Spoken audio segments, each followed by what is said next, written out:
നിയമത്തിന്റെ കാര്യത്തിൽ BJP-യുമായി ബന്ധപ്പെട്ട് ഞാൻ ആശങ്കപ്പെടുന്ന ഒരേയൊരു മണ്ഡലമാണത്. BJP ജയിക്കാൻ സാധ്യതയുണ്ട് എന്ന് കരുതുന്ന മണ്ഡലം.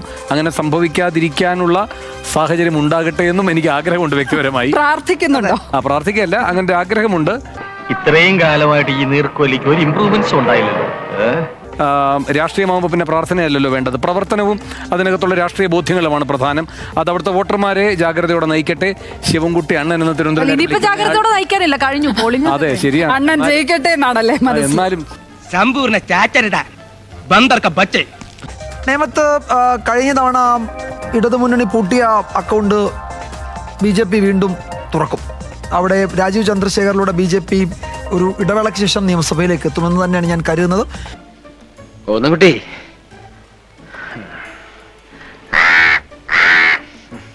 ജോഷി, മഞ്ചേശ്വരം ഇത്തവണ ലീഗ് തന്നെ പിടിക്കുമെന്നല്ലേ തോന്നുന്നത്? 2014 2021 സുരേന്ദ്രൻ ജയിക്കരുത് എന്ന് അവിടുത്തെ UDF-ഉം അവിടുത്തെ LDF-ഉം കരുതിയിട്ടുണ്ട്.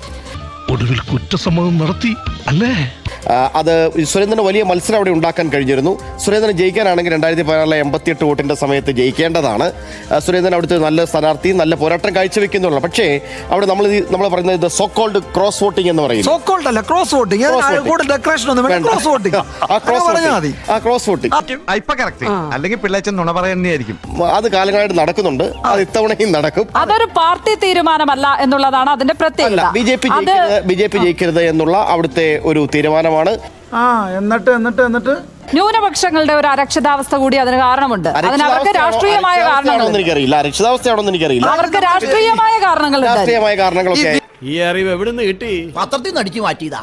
ഈ BJP ജയിക്കാതിരിക്കാൻ UDF LDF ഒരുമിച്ച് വോട്ട് ചെയ്യുന്നതിന് പാർട്ടി തീരുമാനമല്ല, രാഷ്ട്രീയ കാരണങ്ങളല്ല, ന്യൂനപക്ഷങ്ങൾ അരക്ഷിതാവസ്ഥ.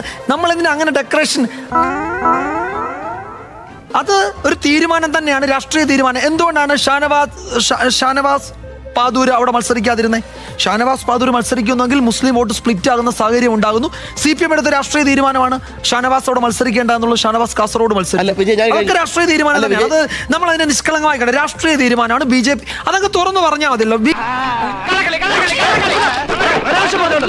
BJP ജയിക്കാതിരിക്കാനുള്ള രാഷ്ട്രീയ തീരുമാനമാണ് CPM-ഉം UDF-ഉം ഒരുമിച്ച്, അല്ലെങ്കിൽ UDF-ഉം LDF-ഉം ഒരുമിച്ച് എടുക്കുന്നു. അതൊരു പാർട്ടി തലത്തിൽ തീരുമാനം ഉണ്ടാകുന്നുണ്ടോ എന്നാണ്.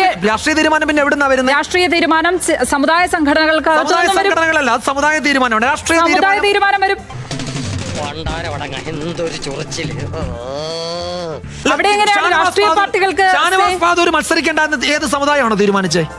അവിടെ ജയസാധ്യത നോക്കുമല്ലോ പാർട്ടികൾ. അല്ല, ഞാൻ ചോദിക്കുന്നത് അവിടെ CPM ഇപ്പൊ ജയസാധ്യതയുള്ള സ്ഥാനാർത്ഥിയെ നിർത്തിയിരിക്കുന്നത്. അതല്ല ഉദ്ദേശം, മാറി. അവർക്ക് ചിലപ്പോ ജയസാധ്യതയുള്ള സ്ഥാനാർത്ഥിയാണെങ്കിൽ അവിടെ സുരേന്ദ്രൻ ജയിക്കും.